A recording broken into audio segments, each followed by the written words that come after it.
Banyak sekali perkataan-perkataan bahwa Islam itu membuat kita miskin, Mas. Atau orang Islam yang rajin ibadah, tapi hidupnya kok susah. Nah, ini sering kali diucapkan oleh kebanyakan orang. Mungkin kalimat ini sedikit menyakitkan, tapi ini juga mencerminkan kenyataan. Karena faktanya banyak negara mayoritas Muslim masih bergelut dengan kemiskinan dan ketimpangan sosial. Lalu kemudian pasti muncul pertanyaan besar, apa iya Mas, Islam itu membuat umatnya miskin?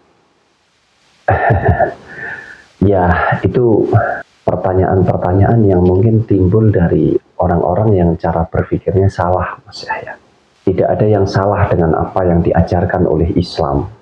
Jadi kalau kita bicara tentang agamanya, bukan salah agamanya, bukan salah ajaran-ajarannya, tetapi yang salah adalah cara kita mentafsirkan isi daripada ajaran agama itu sendiri, Mas Yahya. Jadi kalau dibilang, kenapa kok orang-orang Islam ini kok justru banyak yang miskin, biarpun sudah rajin beribadah dan lain sebagainya. Sejatinya Islam sendiri tidak mengajarkan kemiskinan loh, Mas. Islam itu justru mendorong kita untuk kita ini bekerja keras, dengan kejujuran, ya, dengan ketekunan, termasuk juga mengajarkan kita cara-cara berdagang yang bagus, mengajarkan kita cara memberi, ya, atau berbagi dengan sesama. Artinya ajaran-ajarannya sungguh luar biasa. Tetapi sekali lagi cara mentafsirkannya yang berbeda-beda. Itu yang jadi membuat salah, Mas Yahya. Iya Mas, mungkin karena ini juga ya cara pemuka-pemuka agama yang mungkin ada kepentingan, ya, terlepas dari itu kita tidak mempermasalahkan itu. Yang penting kita jadi umat yang cerdas. Nah, ini kebanyakan memang diajarkan untuk meninggalkan dunia, Mas. Gak boleh mengejar dunia, katanya. Mengejar zuhud lah. Kemudian kalau kita meninggalkan dunia, maka harta akan datang kepada kita. Nah, ini banyak yang salah paham tentang itu, Mas. Ya, mungkin begini ya. Ya, kembali lagi kan tafsirnya. Kita bicara manusia, ya, mau itu pemuka agama lah, apapun itu kan manusia. Cara mentafsirkan tentu sudut pandangnya berbeda-beda, Mas Yahya. Nah, kalau kita mau telaah setiap apa yang disampaikan oleh para pemuka agama, dengan kita memahaminya betul, dengan segala pertimbangan, akhirnya kita akan mengerti itu. Tidak hanya asal ikut-ikutan. Orang Indonesia ini kebanyakan kan hanya ikut-ikutan, mengikuti katanya, dan katanya, Mas Yahya. Nggak mau mempelajarinya dengan benar gitu, nggak mau. Kalau sudah begini katanya ini yang paling benar. Sehingga mudah sekali bangsa Indonesia ini diadu domba. Termasuk kita bicara tentang zuhud yang katanya kita ini harus meninggalkan dunia. Kalau kita mau gali lebih dalam, makna dari meninggalkan dunia ini mungkin bisa juga diartikan sebagai bahwa kita ini tidak boleh terjebak dengan kemelekatan duniawi gitu loh, Mas Yahya. Seolah-olah kita berat dengan harta benda yang kita miliki gitu loh, Mas Yahya. Bukan berarti kita tidak boleh memiliki, bukan. Bukan berarti kita tidak boleh mencari juga, bukan, Mas Yahya. Artinya kita lihat dari sudut pandang yang mana. Kalau kita lihat dari sudut pandang tentang kebersyukuran, tentang nanti bahwasanya ketika kita meninggal, duniawi ini tidak akan kita bawa. Artinya tidak ada yang abadi gitu loh. Tapi bukan berarti ketika kita hidup di dunia kita nggak membutuhkan ini gitu loh. Tapi jangan kemudian kita ini terjebak dengan kemelekatan yang seolah-olah kita takut kehilangan harta duniawi ini. Saya rasa kesalahannya di sana gitu loh. Ya ini kembali lagi mungkin masalah tafsir ya Mas Yahya. Kembali lagi ke tafsir. Iya Mas, banyak juga yang terjebak dengan kata-kata bahwa nanti setelah kita meninggal, jika di dunia kita dilimpahkan dengan harta yang luar biasa, katanya nanti pertanggungjawabannya besar sekali Mas. Susah untuk masuk surga karena kita terlalu punya banyak harta. Nah, ini yang dijadikan alasan untuk orang-orang Islam lebih memilih hidup miskin, Mas. Hidup apa ya, kekurangan, katanya nanti lebih mudah masuk surga gitu. Ya itulah tadi yang saya katakan, tafsir-tafsir yang mungkin tidak tepat. Ya, tentu untuk yang percaya ya monggo silahkan ya. Untuk yang tidak percaya juga monggo saja silahkan. Tapi kita itu harus selalu mencerna ya, setiap pengetahuan, setiap wawasan itu tidak hanya kita telan mentah-mentah begitu maksud saya. Nah, sama halnya dengan ketika itu dihubungkan dengan nanti setelah mati. Apa hubungannya? Duniawi ya sudah, akan musnah duniawi. Perkara nanti kita akan kembali kepada Sang Pencipta, yaitu urusan kita dengan Sang Pencipta. Bukan lagi urusan tentang fisik, Mas Yahya. Bukan lagi tentang duniawi ini, tidak ada urusan.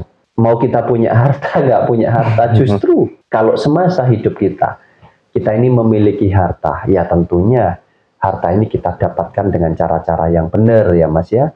Kita dapatkan dengan cara-cara yang baik, tidak merugikan orang lain. Nah, dari hasil kerja keras kita. Bukankah ini justru jadi pintu untuk kita bisa saling berbagi, saling memberi satu dengan yang lain? Iya. Nah, yang mungkin disalahartikan adalah tentang kalau kita ini terjebak bahwa seolah-olah harta kita ini adalah segala-galanya. Sampai-sampai kita nggak mau mati, kita takut mati, atau bahkan ini menjadi sifat serakah dari kita sebagai manusia. Saya rasa di sana Mas Yahya. Kalau kita hidup di dunia ini kita susah, bagaimana nanti ketika kita meninggal? Ya, mungkin lebih susah lagi begitu. Makanya kalau kita hidup di dunia ini bahagia, tenang pikiran kita, tenang batiniah kita, tentunya karena apapun yang menjadi kebutuhan hidup kita terpenuhi, tercukupi, bukankah itu akan semakin memudahkan langkah kita? Termasuk juga dalam proses kita menjalani hidup ini sampai nanti kita meninggal gitu loh. Nah ini kan, itu tadi, ada banyak kepentingan di dalamnya. Sehingga kalau kita telan mentah-mentah, ya maka kita akan terjebak di sana Mas Yahya. Jadi sebenarnya kemiskinan itu apakah takdir atau apakah karena agama itu sendiri, Mas, menurut Mas Wahyu? Tidak ada takdir itu Mas Yahya. Takdir itu adalah garis akhir dari proses yang kita lakukan. Artinya proses itu adalah nasib dan takdir adalah hasil akhir. Ya, ketika kita menjalankan sesuatu, hasil akhir itu kita sebut sebagai takdir. Apapun itu. Kalau kita bicara tentang kemiskinan, tentang hidup inilah pokoknya. Ya ini merupakan sistem kehidupan dan juga cara berpikir kita sebagai manusia. Jadi kalau sistemnya udah nggak benar, cara berpikirnya nggak benar, maka hasilnya juga nggak akan benar Mas Yahya. Tetapi ketika kita bisa menjalankan sistem kehidupan ini dengan benar, dengan baik, menjalankan pola pikir kita juga dengan benar, dengan baik, ya niscaya kita akan mendapatkan hasil yang benar dan hasil yang baik juga Mas Yahya. Makanya ya ada istilah bahwa Tuhan tidak akan merubah nasib daripada suatu kaum kalau kaum itu tidak mau merubah nasibnya sendiri. Sebetulnya ayat ini sudah jelas bahwa perjalanan hidup kita semua tergantung kita karena kita yang menjalani. Jadi kembali lagi kepada diri pribadi kita Mas Yahya. Nah, kemudian gimana Mas cara kita menyikapi tentang doktrin-doktrin yang diajarkan oleh pemuka agama agar kita tidak mudah dibodohi? Gitu Mas. Ya tentunya bagaimana kita mampu menjalankan pola pikir kita dengan benar, kita merasakan dengan hati nurani kita, sehingga kita bisa mempertimbangkan itu semua. Satu contoh ya Mas Yahya ya, makanya banyak yang terjebak. Jangan kita mengejar duniawi. Maksudnya itu bukan kita tidak boleh meraih hal-hal yang kita inginkan di dunia ini, tapi kita jangan terjebak dengan kemelekatan yang seolah-olah kita ini kadang kan serakah toh Mas. Seolah-olah kita itu harus memiliki segala-galanya. Padahal duniawi ini kan nggak abadi gitu loh.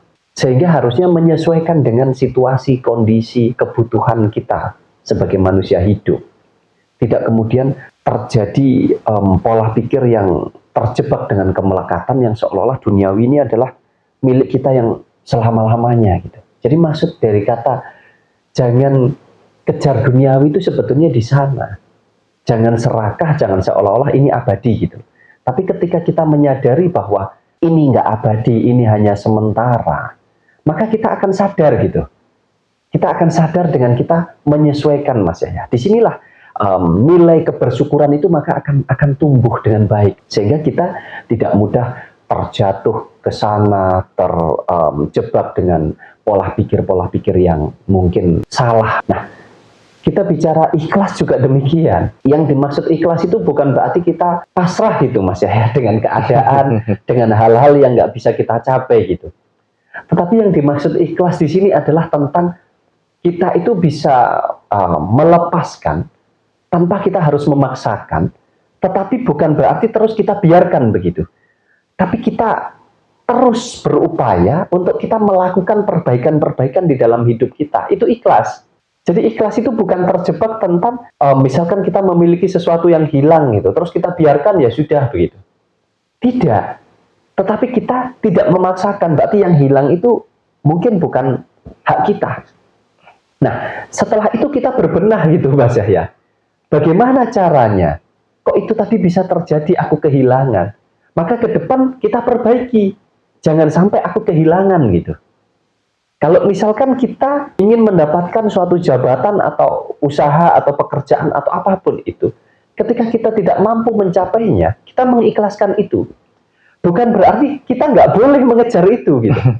Bukan berarti kita harus membiarkan itu gitu. Tapi kita mencoba untuk tidak memaksakan. Berarti ini bukan jalan saya. Kita terus berbenah, memperbaiki untuk kita bisa meraih itu tanpa harus lewat situ saja gitu, Mas Yahya. Kita akan berbenah melalui hal-hal yang lain gitu. Nah, inilah saya rasa pentingnya kita berpikir dengan luas, pentingnya sebuah pengetahuan, pemahaman, kemudian pentingnya juga tentang kesadaran diri untuk kita mempelajari tentang sesuatu hal. Biar kita nggak mudah dibodoh-bodohi, ya, seolah-olah harta benda nggak penting, kita dituntut untuk memberikan ini ke siapa tanpa kita berpikir untuk diri kita. Nah, ini salah.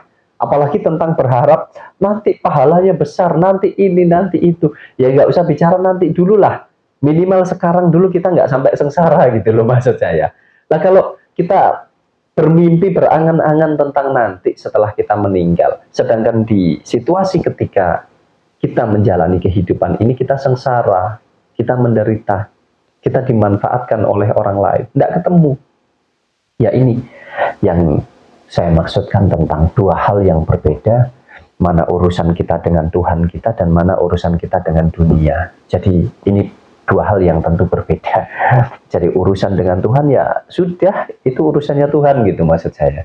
Tapi dengan dunia, ya itu urusan kita, karena kita yang menjalani urusan duniawi ini, mau baik, mau buruk, mau benar, mau enggak, mau rapi, mau berantakan tentang kehidupan dunia kita, ya semua tergantung kita, Mas Yahya. Kembali lagi, semua ada di pola pikir kita, Mas Yahya.